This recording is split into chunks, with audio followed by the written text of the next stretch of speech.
মতো অবস্থায় আছে। এ বন্ধু, আমার বন্ধুকে যে বল আল্লাহর ওলির জানাজায় আদিলের জানাজায় না গেলে তার নাম থেকে, ওলির নাম থেকে, দপ্তর থেকে কাটা দেওয়া হবে। জোরে বলি একবার নাউজুবিল্লাহ। পাগড়ি, সবুজ পাগড়ি পরিধান করে, জুব্বাটা কথা বলবেন না, জুব্বাটা পরিধান করে টুকটুক করে যাওয়ার পরে জুনাইদ বাগদাদীকে বললেন, আল্লাহর ওলি, আমি আল্লাহর পক্ষ থেকে আসছি। জোরে বলা যাবে কি একবার মারহাবা? হুজুর, ওই অমুক দেশে অমুক পাহাড়ে এখান থেকে 900 মাইল দূরে ওই জায়গায় আদিল নামে একজন আল্লাহর ওলি মারা গেছে, তার জানাজায় যেতে হবে। 900 মাইল যাইতে কি যাওয়া যাবে? কথা হাঁটে কি যাওয়া যাবে? এবার বলতেছে ঠিক আছে আমি যাব, কিন্তু ওই মালিকের কাছে, কথা বলবেন না, ওই মালিকের কাছে যে আল্লাহ তোমাকে পাঠিয়েছে ওই আল্লাহকে বলো কিভাবে আমি ওই লোকটার জানাজা যাব, যানবাহন কোথা থেকে পাবো, মেহেরবানি করে দয়া করে বলো। জোরে বলা যাবে কি মারহাবা? আল্লাহ ডাকতে বলে, রহমতের ফেরেশতা, আমার সুলতান ইবনে আদিল যে জায়গায় কবরস্থ করা হবে, যে জায়গায় কবর দেওয়া হবে, ওই জায়গার এক মুষ্ঠ মাটি নিয়ে আল্লাহর ওলি জুনাইদ বাগদাদীর ওই আশেপাশে ছড়ায়া দাও, আর সুন্দর করে 15 জন মানুষ এই জায়গায় শের যায়। যখন রত অবস্থা হয়ে যাবে, আমি আল্লাহ 900 মাইল 1 সেকেন্ডের ভিতরে নিয়ে যাব। জোরে বলা যাবে কি একবার মারহাবা? আল্লাহর ওলি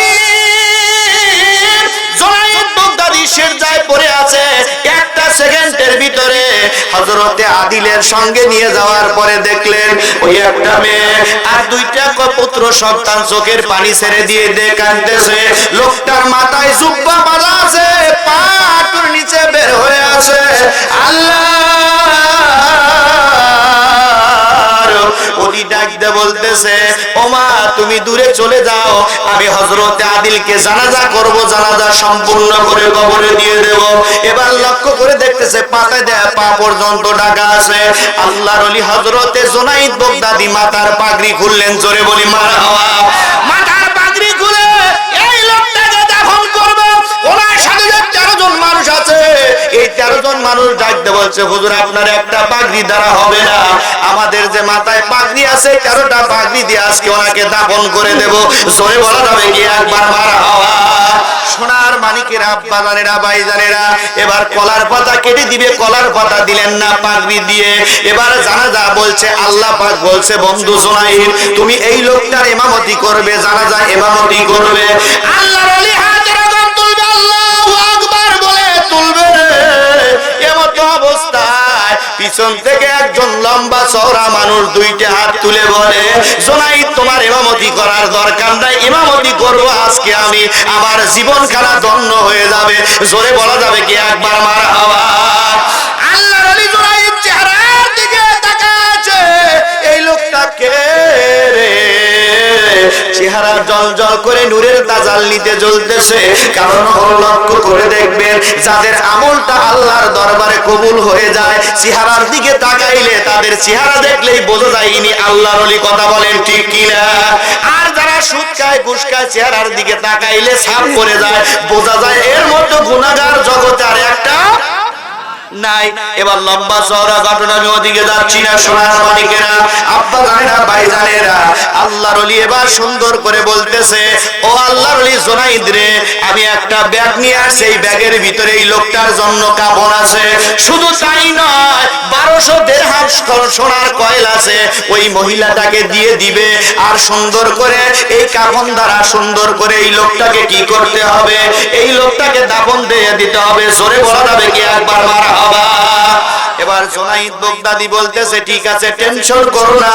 এবার কি করা হলো? এবার ওনাকে ধোয়ানোর পরে, এবার ওই কাফন থেকে সরানোর পরে লক্ষ্য করে দেখতেছে এই কাফন দুনিয়ার কোনো কাফন নয়, এই কাফনটা স্বয়ং আল্লাহ জান্নাত থেকে দিয়েছে। জোরে বলা যাবে কি মারহাবা? আল্লাহর ওলি জুনাইদ বাগদাদী এবার কি করলেন? পিছনে এই লোকটার ইমামতি করার পরে ইমামতি এবার দোয়া করতেছে, দোয়া 2টা হাত তুলবে, 2টা হাত তোলার পরে এবার লোকটা চলে যাবে। এই চলে যাওয়ার লোককে বলছে, আপনি দাঁড়ান দাঁড়ান, আপনার সাথে কথা আছে। আপনি কে জানাজা করলেন? চিনতে পারলাম না। এ জুনাইদ তুমি জানো না আমি কে? আমি পরিচয় বলা যাবে না জুনাইদ। এ জুনাইদ, আদিলের জানাজা নয়, 2 নয়, 12,000 রহমতের ফেরেশতা দিয়ে আজকে জানাজায় পাঠিয়েছে। জোরে বলা যাবে কি একবার মারহাবা? কারণ হলো আমার দিল কয়েকটা কাজ করছে, 4টা কাজ করছে। 1 নাম্বার, জীবনে কোনোদিন জাকি করেছে, নামাজ কাজা করে নাই। 2 নাম্বার, জঙ্গলে কাঠ কেটে হালাল রুজি খেয়েছে। 3 নাম্বার, সুন্দর করে রাত্রিবেলা তাহাজ্জুদ নামাজ পড়েছে। 4 নাম্বার, গভীর রাত্রে আল্লাহর জিকিরে মশগুল হয়ে গেছে। এই কারণে আল্লাহর কাছে আমার আদিলের মর্তবা সম্মানে এত বৃদ্ধি করে দিয়েছে। জোরে বলা যাবে কি মারহাবা? সোনার মানিকেরা, আব্বা জানেরা, ভাই জানেরা, এ নবীর উম্মতেরা রে, এদিকে লক্ষ্য করুন। এবার ডাক দে বলে, আপনি কে? মেহেরবানি করে দয়া করে বলেন। বলছে আমার কথা বলা যাবে না, আমার কথা বলা যাবে না। বলছে দয়া করে মেহেরবানি করে বলুন, বলুন আপনি কে? উনি ডাক দে বলছে, আমি দুনিয়ার কেউ নয়, আমি হযরত খিজির আলাইহিস সালাম। জোরে বলা যাবে কি একবার মারহাবা? একটু জোরে বল মারহাবা। এখনো অনেক আল্লাহর ওলি জানা যায়, আল্লাহর মুমিনদের জানাজায় ভিতরে এসে এই মানুষগুলো জানাজা করে বুঝতে পারে না। এবার সোনার মানিকেরা, আব্বা জানেরা, ভাই জানেরা, আমি কালেকশনের দিকে যাব, এই জায়গায় রেখে যাচ্ছি। কারণ হলো লক্ষ্য করে দেখবেন, অনেক মানুষ চিন্তা করে যদি মদিনায় একটা বার মরে যাইতাম ভালো হতো। ঠিক কি না? সারা জীবন তামা কোকামা করে করে বেটারে হজে যাব, আমাকে হজে পাঠা, তাড়াতাড়ি করে হজে পাঠা বেটা। এবার হজে পাঠানোর পরে এবার মক্কা শরীফে এই লোকটা চলে গেছে, লম্বা চওড়া ঘটনা। মক্কা শরীফে যাওয়ার পরে এবার কবরের ভিতরে সুন্দর করে এবার মারা যাবে লোকটা। সবাই হজ করে চলে আসছে, কিন্তু এই লোকটা আসে কথা কয় না, আসে খালি আল ঠেলছে। কি ঠেলছে? আল ঠেলছে, গরু ছেড়ে দেখা হয়েছে। এরকম লোক আছে না? জোরে করে আছে কি নাই? আমার আপনাদের এলাকায়, আমাদের এলাকায় আছে ইনশাআল্লাহ। কোন করছে যে আমি সবাই চলে যাচ্ছে খানায় খাবারে অংশ হচ্ছে, আপনি যান না কেন?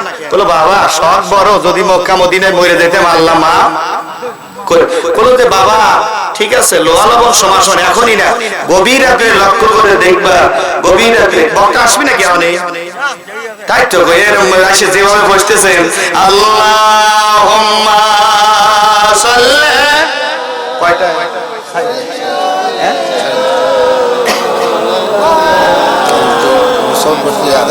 ওয়ালা আলে সাইয়্যিদিনা। আকাশের তারাগুলো, আকাশের তারাগুলো ঝিলিমিলি ঝিলিমিলি করছে। সৌরভী ডালগুলো, ডালগুলো দুলছে। রসূল এসেছে, হাবিব এসেছে। রসূল আকাশের তারাগুলো, আকাশের তারাগুলো ঝিলিমিলি ঝিলিমিলি করছে।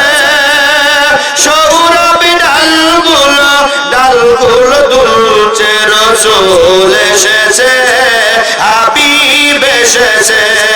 রসূল এসেছে। আরব দেশে কাবার পাশে মানবের সেরা মানব এসেছে। জোরে বলি মারহাবা। রসূল এসেছে, হাবিব এসেছে।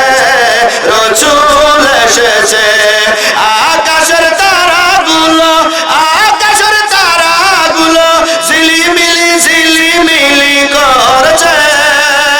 সৌরভী ডালগুলো, ডালগুলো দুলছে। রসূল এসেছে, হাবিব এসেছে।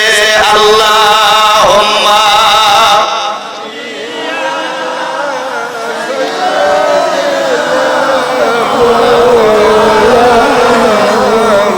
ওয়ালা আলে সাইয়্যিদিনা।